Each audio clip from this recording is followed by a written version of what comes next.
So you're building a prepper pantry, but you have a small space or you have a small budget, or both. Let me share some hacks with you that have really helped me with the same problem.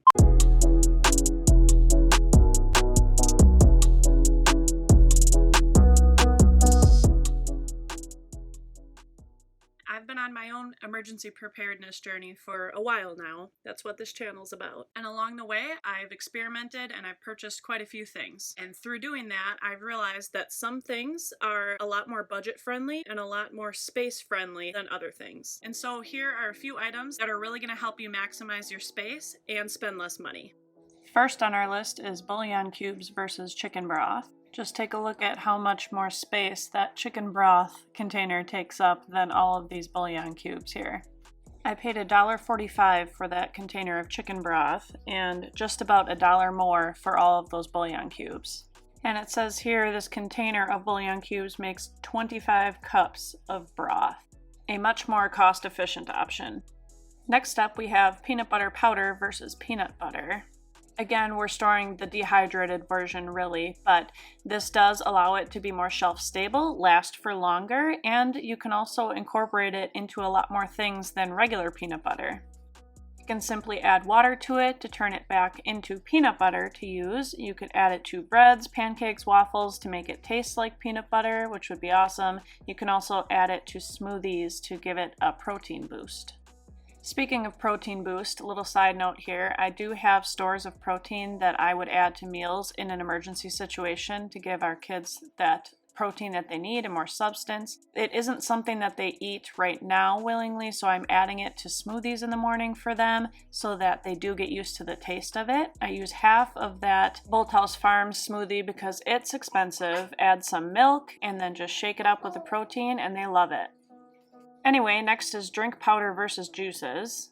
I think it's pretty obvious what is taking up more space here. I do have these juices in my pantry because it's not just a prepper pantry, it's also my working pantry, and we do use those on a daily basis. But I do have the powdered version here in case we ever needed to move. It's a lot more mobile friendly if you needed to get out quickly. This container makes 6 quarts, so a lot more bang for your buck.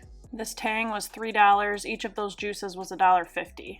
Next is tomato paste versus sauce. I don't know if you've ever cooked with tomato paste before. I haven't up until recently, but it is really a condensed version of tomato sauce. You can add it to water and it will give you tons of flavor with just a spoonful of it.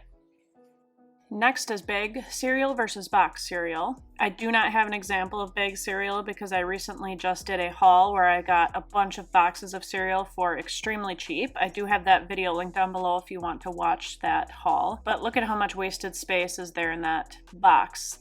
Now I already have a working stockpile of cereal, so these are going to be stored in Mylar bags.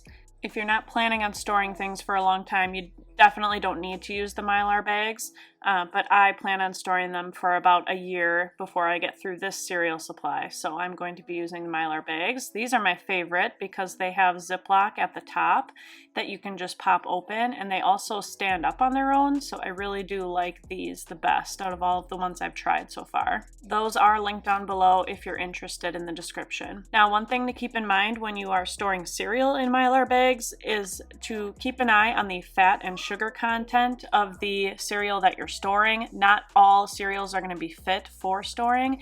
If you see here, we have a limited amount of sugar and fat, 2.5 grams of fat in that brand, 1.5 grams of fat in this particular flavor of cereal. Now, if you look at Cinnamon Toast Crunch, 4 grams of fat, tons of sugar, 12 grams of sugar. So these are going to go rancid in the Mylar bags a lot more quickly. So I wouldn't necessarily recommend storing those in Mylar bags.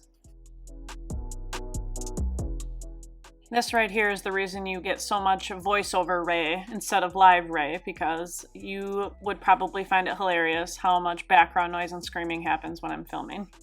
Heart. What? Heart. Heart? Yeah, that is a heart. Oh. Heart. Heart. Heart. Yeah.